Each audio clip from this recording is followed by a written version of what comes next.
Welcome to a new episode of Sharing is Caring. My name is Klaus Meisel from Agile Get Together. And today's guest is Ujjwal Sinha. He's an Agile coach and he's going to tell us something about story points and velocity today.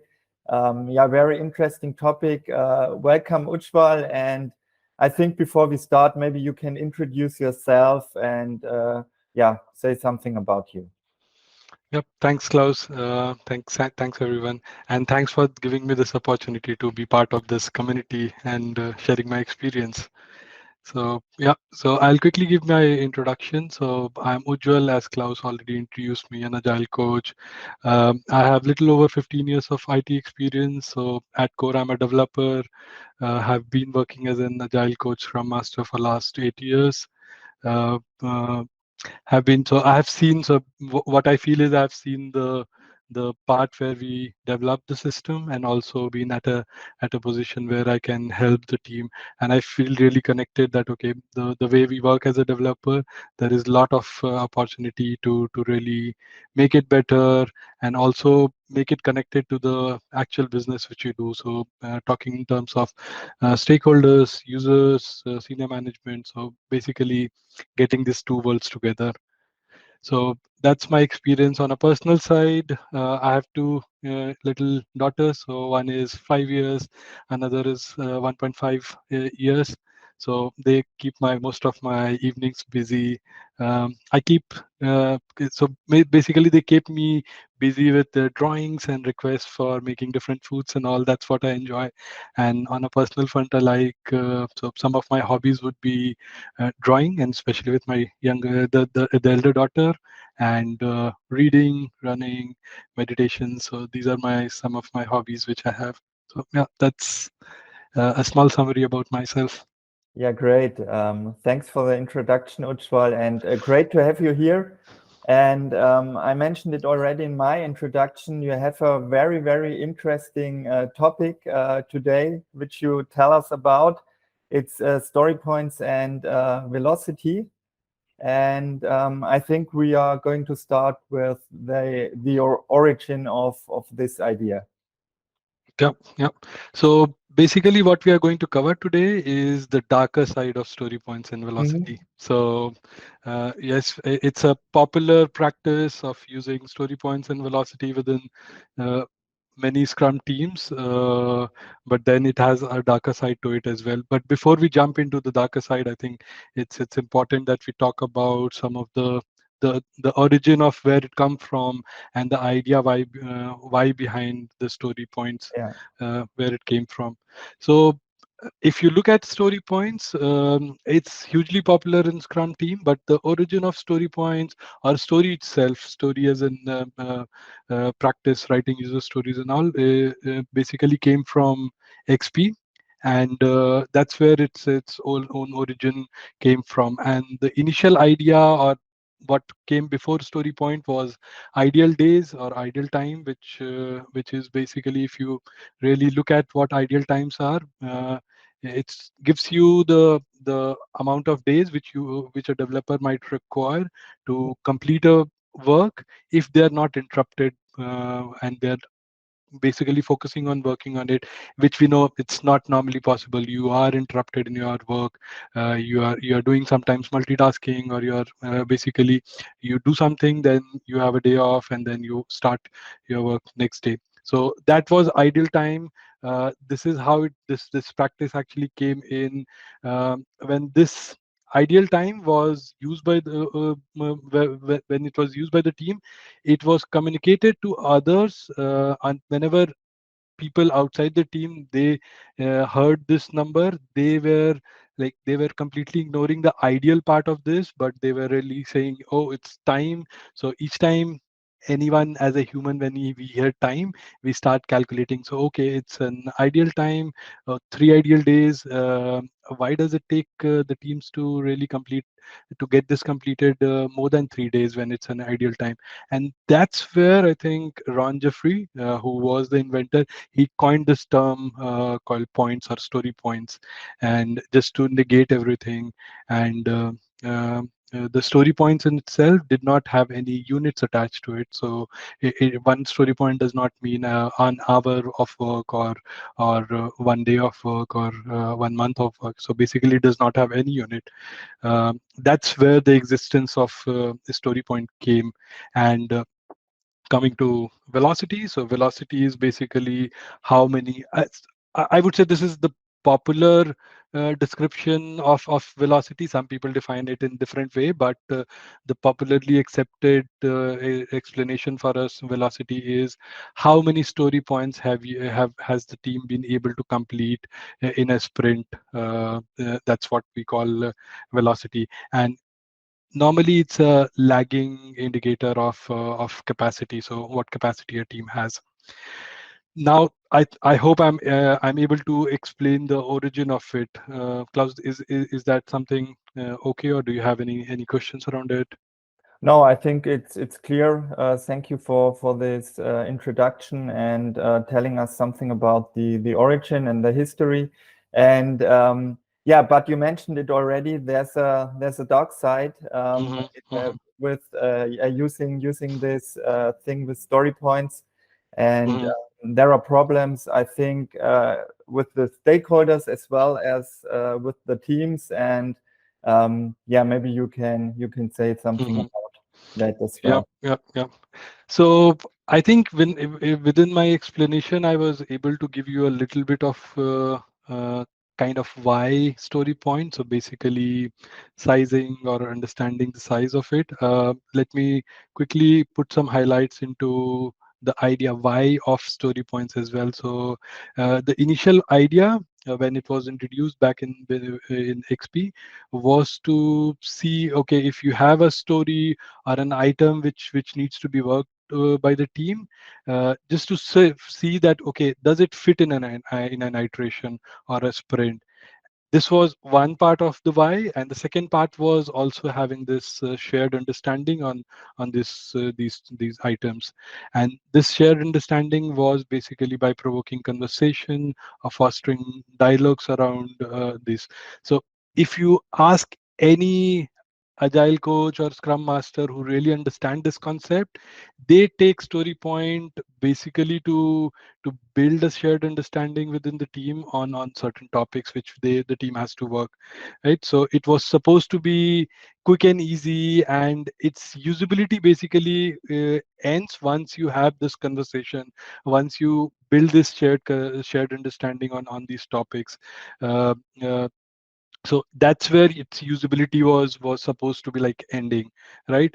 And as it happens, right? So when you have numbers, right, though it does not have a unit, when you have numbers, there is a term called executive math. So once you give numbers which is exposed to people higher in the organization, your management, your stakeholders, because they have these numbers, they start making calculations, making charts, making reports around it, right? Yeah, yeah. Uh, so there's one part which basically impacts the stakeholder. But before I jump into that, let's talk about some of the problems which occurred in my experience with my some of my teams earlier, which were because we were using story points. Obviously, we had good experience using it as a conversation starter and provoking some of these thoughts. But where did we find it that, okay, oh, this is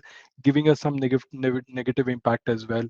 So questions like, oh, we have this story, we have done it, and there is this testing. So we have done everything, testing is only remaining, or we just need to do the code review and it would just take us 1 day, and we can then close it. But you are at the end of the sprint, so how do we handle carryover or spillover? So do we take the whole story points to the next sprint, or do we truncate it? So then you have to, so as an agile coach, as a scrum master, you take a stand and you say, okay, it's not the point is not that how do we handle the story points. The value was the conversation. So once that conversation is done, Yeah. once you have already done the story, it means these numbers does not impact. But then you have to take a call. Okay, oh, you take the whole 5 story points to the next sprint, or you say, okay, let's divide it into 3 and 2, and then two goes into the next sprint, three remains over here. But that's not the part. But these kind of conversations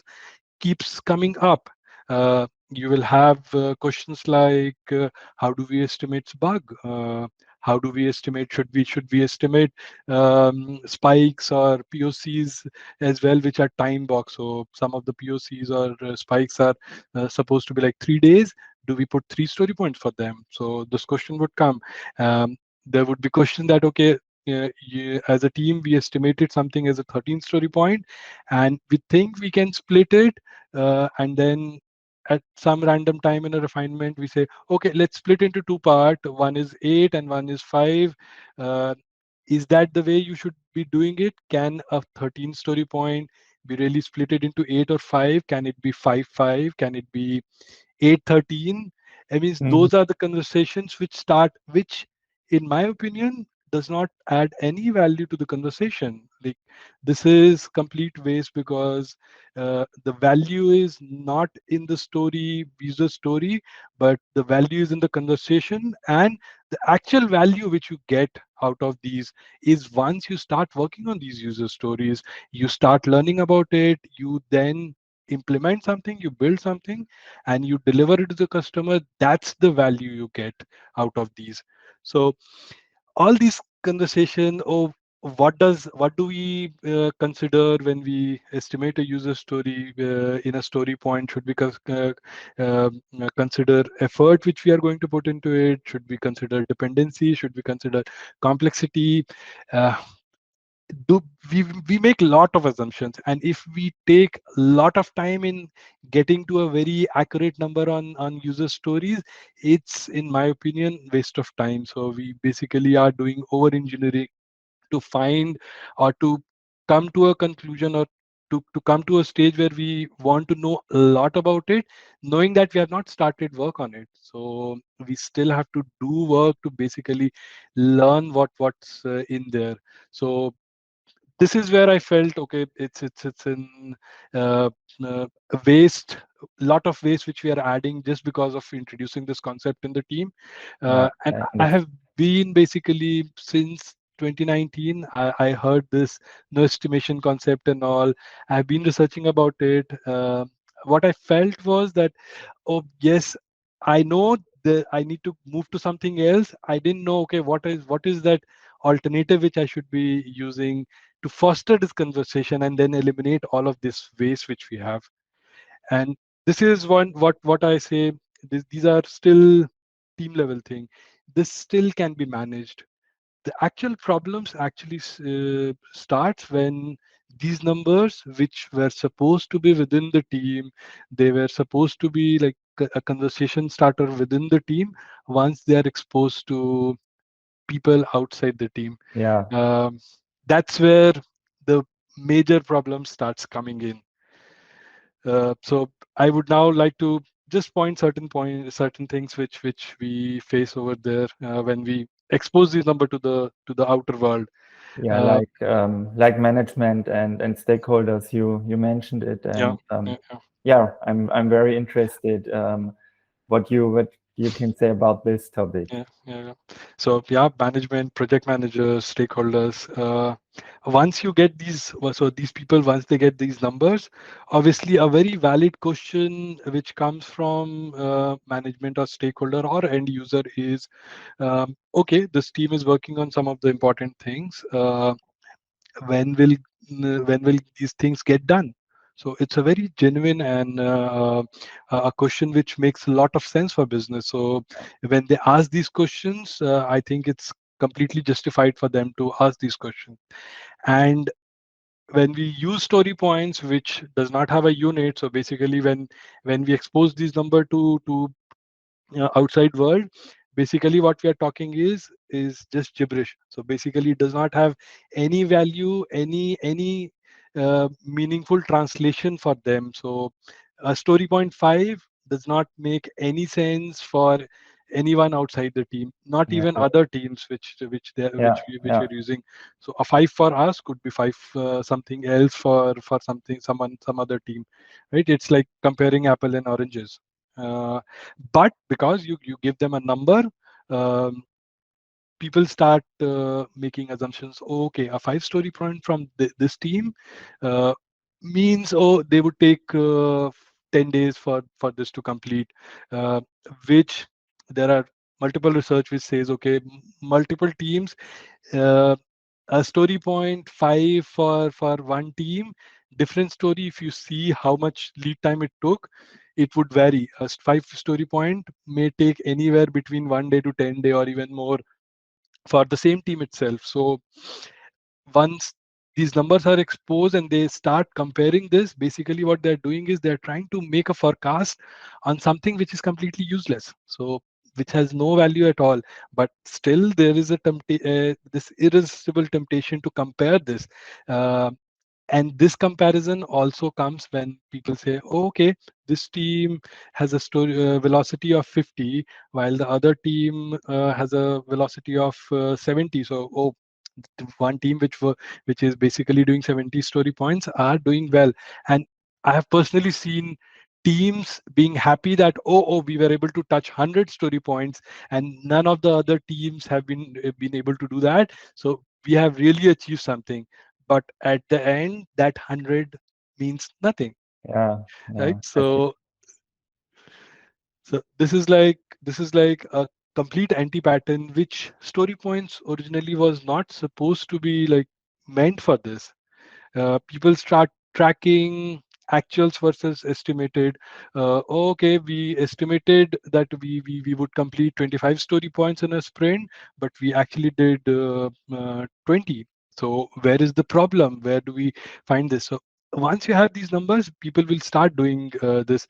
Let's do something so that teams can deliver more. So instead of doing 30 story points, what can we do so that teams can do 50 story points? And a very simple answer to it is teams can just inflate their numbers and they can start doing their more story points. So it does not add any kind of very value to any of the conversation which we have. And the last is the whole point of story point when it originated was conversation. While when even within the team, what we start using it for is using to predict or forecast our uh, delivery, right? So you say, oh, on an average we deliver 25 story point, and uh, based on how many story points we see in our backlog, it would take us 5 sprint or 6 sprints to complete it. And I don't know if you have already heard this concept of flaw of averages.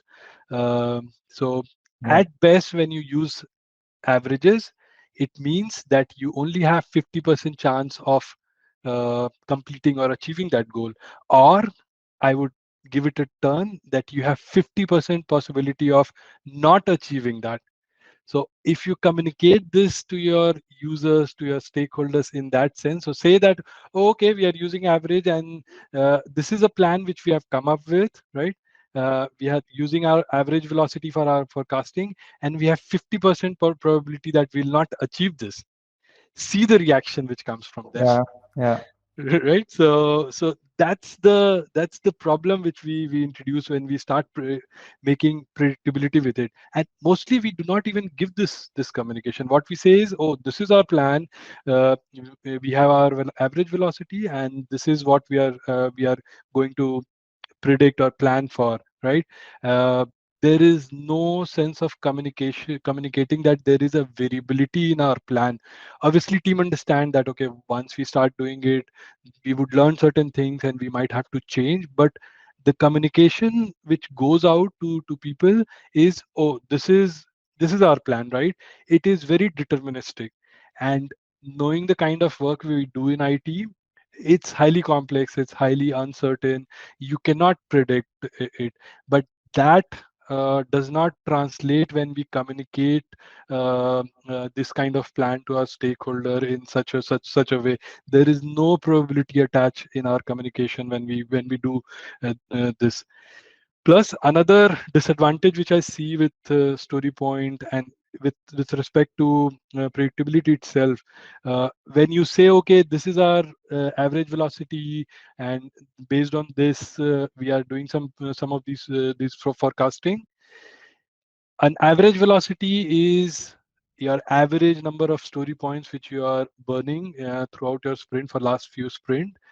And story points, as I said, does not have any correlation to the time or anything which makes sense for the stakeholder. So we are not talking in a language which our stakeholders understand. So they have to translate it, and this translation, there is lot of effort, lot of uh, energy which agile coaches need to spend to make sure that, okay, this is understood properly by everyone.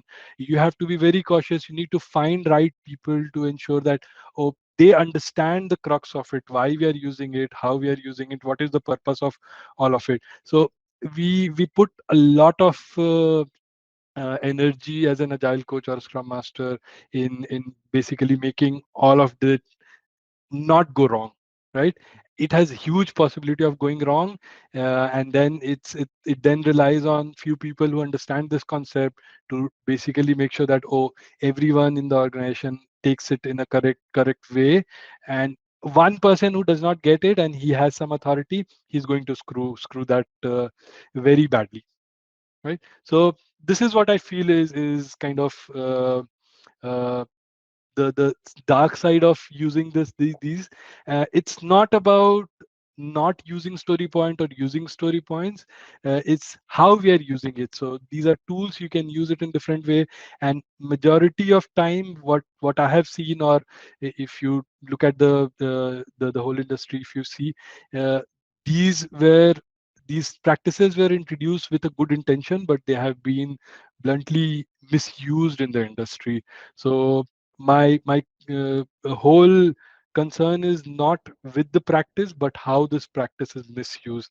So that's where my basic concerns comes with these practices. Yeah, I see.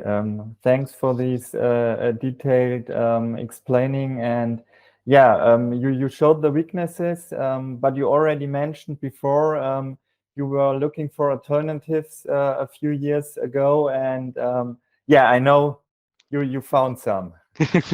uh, thankfully yes, and I had a great team basically to who were ready to experiment with this, just to see with it. And one of the game changer for me was Daniel Fekenti work and his book called When It Will Be Done. It's a great inspiration for me, and I had this opportunity to also have a workshop with him, have deep conversation around these topics, and not just him, but some of the other PhDs. So we had Ryan and Todd Miller, who are quite a known figure in agile industry. They are PhDs in there. So I had a workshop with them where I could get more detailing about these topics, and really they I was already convinced. They helped me really find the next step into it. Yeah, Um, that's really interesting. I think we can link these people and the books and the programs they have in the yeah, sure, comments sure, of this yeah, sure. video. Yeah. Yeah, I will also share some of the references which I've used for our talk here. But sure, yeah, I think that's we can definitely do that. Uh, Now let me, based on my experience and my team's experience, did we start? So what we basically in my team we did was, instead of trying anything new, our team was constantly telling us that, okay, we do a lot of these story pointing which we feel does not add lot of value except for have initiating these conversation and having this shared conversation or dialogues around it. What they felt was, we do some roll up planning sessions, big room planning sessions every 2.5 months. So in that process, they said we have to do these story pointing and refinement multiple times, and we are repeating it. And we were considerably a large team, so they felt it was a lot of repetition without adding any value. So the first thing which we agreed was, oh, we have been using all of it for a long. We know how to kickstart our conversation, because if, it's basically, does it fit in our sprint or not? So we know that. So let's completely ditch story point and not introduce anything else, but just remove something out of our process and see how it goes. Just with that experimentation. What we used was techniques, different techniques for slicing and trimming of our stories, having conversations around it. I think if you look more detailed into it, you'll find techniques around detailing these slicing and trimming, which does not require you to do any kind of estimation. So basically, you can have conversations around it and see. One way is basically, oh, does it fit in your sprint?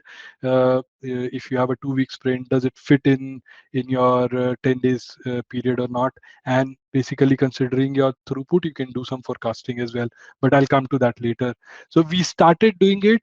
uh, Most of my team members, they were like, amazing, so we are not missing on anything, we are still having our conversation.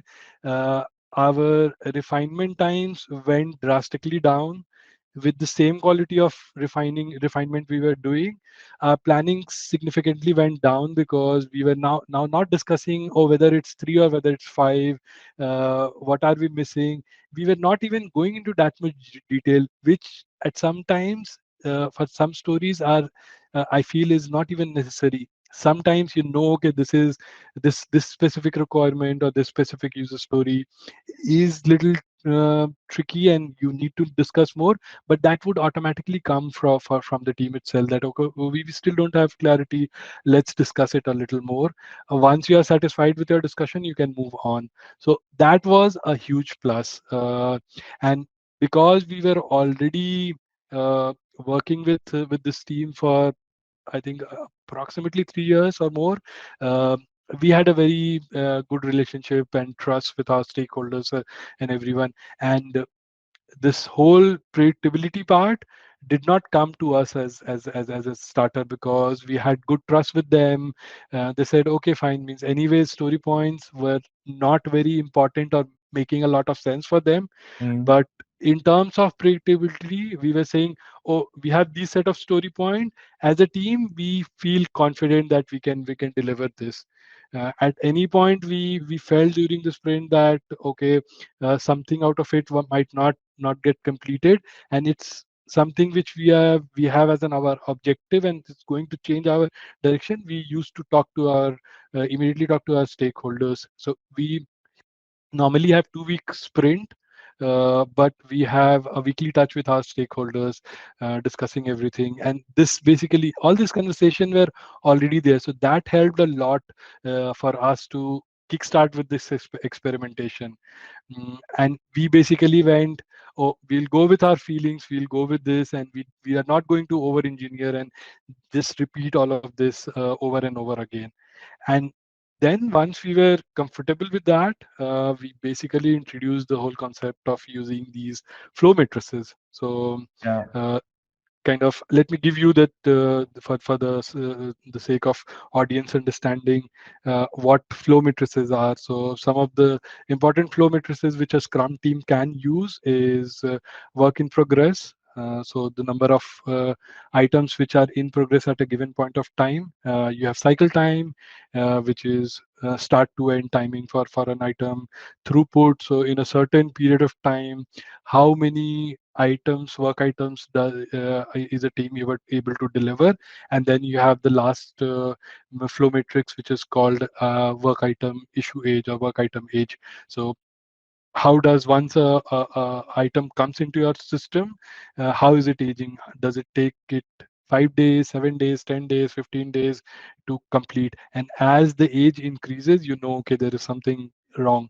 So these are 4 different items, which basically any team which uses any kind of automated system like Jira or Azure DevOps or any other Kanbanize or any tool, they are already capturing this. So this is what you need to use, and based on that, you can have different. So what these flow matrices basically give you is raw data. and this data you can use it to your convenience for having initiating some of these discussions, as well as also doing some of the predictability or forecasting. I would say probabilistic forecasting. Yeah.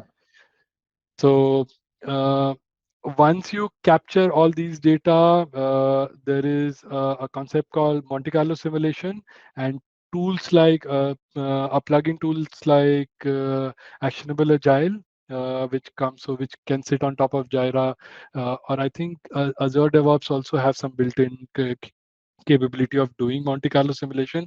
And what it does is, based on your throughput and your work item cycle time and your work in progress, what it does is it basically uh, takes your past history of data. So how long does it take took your team from your past data, and do some simulation. So what it does is, if you have 1 or 2 weeks or 2 months, 3 months of data, it can simulate data on top of that.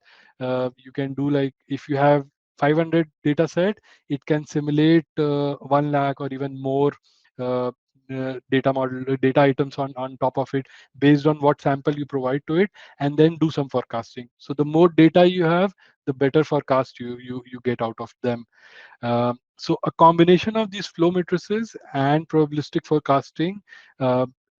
Yes, I did mention some of these tools, but to start with, you can also like use some of these Excel sheets, which can help you do some of these simulations. And also, there's an interesting uh, Chrome extension which I recently came to know. It's called Jira Flow Companion. Okay. uh, so this is free. Actionable Agile is has a licensing cost attached to it, but Jira Flow Companion, the extension which we have for Chrome, it's free, and it's not that extensive, but it gives you a good initial data for you to kind of work with it. And I'm trying to explore more about that tool, so it's still new for me as well. But these two, you could do lot of data driven forecasting and conversations within your team. And what I feel, this is my personal experience. What I felt is, a lot of the time we as agile coaches and scrum masters, we rely a lot on our feelings, on emotions, and looking at people. And sometimes when we have data to back our conviction, our feelings, it makes our life easier. So you don't have to go and convince people, but you can say, see, tell them, oh, here is data. Uh, this is what it shows us. And now, don't use that data to really hunt the team down, but basically use that as an enabler for the teams for decision making. Or we have this data, it gives us some insight. Does it basically, do you connect with this data? Do you think, okay, whatever this data is showing you, does it help you making some decisions? Sometimes we may agree with that data, sometimes we might not, but because we have that data, we are now making a rather more informed decisions, instead of just basing our discussions or our decision making on our gut feeling, right? That's where our team started. So we basically started doing it based on our gut feeling, that, oh, this fits in our sprint. uh, this amount of story point, we feel comfortable, we can do it. But once we started adding these data, we said, oh, there is a data, it shows us that, okay, with 80% of confidence, we have been completing 20 stories in a sprint. So with 80% of confidence, we can say uh, we can complete 20 stories, and there is still 20% chance we cannot. And the idea is that you do this forecasting, right? And then as you uh, start doing implementing things, reforecast. Once you have more knowledge, reforecast and see, okay, what has changed, where do we need to take action. So instead of being something which is lagging, you have something which is really something which helps you much ahead, a leading thing. So you already know, or you learned something, you reforecasted, you have an information, and now you know, okay, maybe something might change. You have some leading information to it, so you can make a rather more informed decisions on it. So this was basically a game changer for us. It really helped us increase the trust which we had with the stakeholders and users, because we now had this data. But when we communicated our forecast with the team and with everyone outside, it had this probability that, okay, we have 80% probability that we will meet this plan, and we would again reforecast. Sometimes some requirement, they are not very critical, and stakeholders might be happy with a 50% confidence. Sometimes certain things are very critical, and we would rather want to go with a 95% Mhm. confidence with it. Yeah. But knowing that all of this is forecast, and forecasts can change, like weather forecasting, right? So yes, there is some kind of forecast in there. uh, Things change, and then the forecast change as well, and people start planning based on the new forecast. So that's the mindset which you need to take into this. So this is what I found. So I think this worked very well for us as an alternative. But uh, before kind of we kind of get to the closure, I would like to make a very important remark over here. um, so whether you use story point or flow matrices and other techniques, irrespective, so these all of these are tools, practices which we use, right? uh, I would say these flow matrices, in my opinion, these are sharp knife. So if you use it, you can cut deep. So if you are misusing it, if you give it to someone who does not know how to use them, they can cut deep and they can cause bloodbath, right? Yeah. On the other side, user story, velocity, those are rather blunt and crude tools, right? So they are easy to use, but if you slam them too hard, it can knock you off. So it has its own possibility of really hurting you bad. So both of it requires its own set of understanding around how you want to use it, and how you want to what kind of outcome do you want to get out of it. So don't focus too much on these tools, but rather see, oh, what kind of outcome do we want out of this, what is our uh, end goal which we want to achieve from these tools and practices which we are using. And that's important. So I still feel flow matrices, Monte Carlo simulation, this probabilistic forecasting has the future. That is what basically gives you that strength of data to back your decision, and they are far superior compared to user story, in my experience, my team's experience. But use it wisely. And for teams who feel that, okay, this is maybe too difficult, or they do not connect to it, probably this would be an opportunity for them to kind of explore this area, see if it works. You don't have to abandon one to start something else. You can do it in parallel, because flow matrices and all, they are already captured. So you can still use a story point in parallel. You can start capturing this and see, okay, does it like make more sense for you and all. So you can do that, all of that, and see, okay, what makes more sense, which is better for you. So that would be my advice for anyone who wants to really explore this area. It's not one is good, one is bad. It's about,